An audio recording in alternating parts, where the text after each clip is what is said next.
administration started negotiating again directly with the resistance. And the person who was assigned to this was Bishara Bahbah, who is, as you said, a Palestinian American who joined the Trump administration during the campaign. And he was rewarded with this being part of the negotiating team since he was credited with delivering so-called Arab vote in Michigan. At any rate, he reached an agreement with Hamas. That agreement was signed, or at least was agreed to, on May 25th. And both mediators, Arab mediators, Qatar and Egypt, were very much familiar with it, and they can also give credence to the fact that the Americans agreed to this.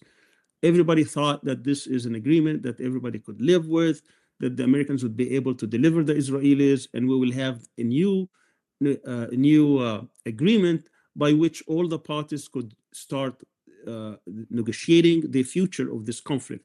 Hamas and the other factions, the other resistance, had always red lines in which there will never be any kind of an agreement unless, number one, there will be an understanding that this will terminate this genocidal war, that there will be an end to this war. Number two, that there will be full Israeli withdrawal by the end of this process. Number three, that there would be an exchange of the captives, of the hostages, according to a formula that was negotiated not just this time. Remember, there was back in November 2023, there was a formula because these were civilians. Then there was another formula for women soldiers. And then there would have been a third formula for the male soldiers. And that's what is left now. We're talking about 58 hostages, 58 captives, in which about 20 or so are alive. So all these were understood, but it was always the Israeli government that was very reluctant to pursue such a deal, that they always wanted to quote unquote have the resistance surrender and to have what is they called absolute or total victory, which has been elusive because they could never announce that. At any rate, after that, what happened is the Americans went to the Israelis. Ron Dermer was in Washington, in which the Israelis basically objected to every single point. There were 13 points in that agreement. Then Wickoff reneged on this, and this wasn't the first time, and I will talk about it in a second. He reneged on that and came with a different proposal. And he said to Hamas, basically, take it or leave it. You lost the war, speaking like Netanyahu, and therefore you must adhere to it. Otherwise, you will be blamed, and we cannot restrain Netanyahu. That was basically the American position. And basically, he was saying, trust us, we'll try to get you there. But the resistance position is it's very simple. You did not keep your word of the January 19th agreement. You actually backed Netanyahu, and you know fully well that was Netanyahu that violated the agreement. You have everybody testifying to that, everybody witnessing this, and yet you did not say a word about the Israelis violating the agreement. And then, on the eve of Trump coming to the region, when he visited Saudi Arabia, Qatar, and the United Arab Emirates, his lieutenants, his team came to Hamas and said, if you do a gesture for Trump, if you release this American, the only American captive that was left, who was also an Israeli soldier, he wasn't a civilian, he wasn't a bystander, then Trump will appreciate that very much coming to the region.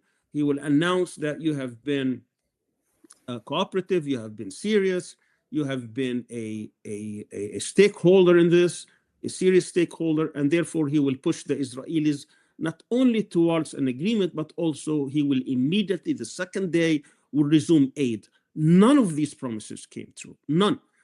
Idan Alexander was released without any price whatsoever. It was a gamble that the Hamas faction took, and it failed to produce any relief for the Palestinians. And now for the third time in a row, they come and have an agreement with Hamas, and yet they renege on every single point.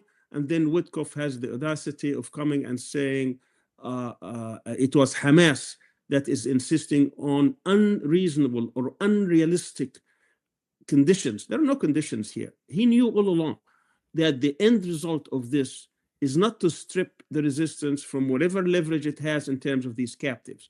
The end result should be to stop this carnage, this mayhem, this genocide that the Palestinians have been subjected to now for 100 days. They really have no shame whatsoever to play with this, including, of course, now we have, in addition to this genocide, we have a starvation policy. There hasn't been a single truck coming in since March 2nd, and then they come with this fictitious plan in which they were trying to push the Palestinians into very small, narrow land by negotiating some kind of aid, 20, 30 trucks, while the need is about 600 trucks. So this is where we have been now. Hamas tried to come back, trying to marry both proposals, trying to be conciliatory, or at least appear that it has accepted some of these things in its new proposal without giving up its red lines of stopping the war, the withdrawal of Israel, the resumption of aid, and the rehabilitation. So, Sami, in the original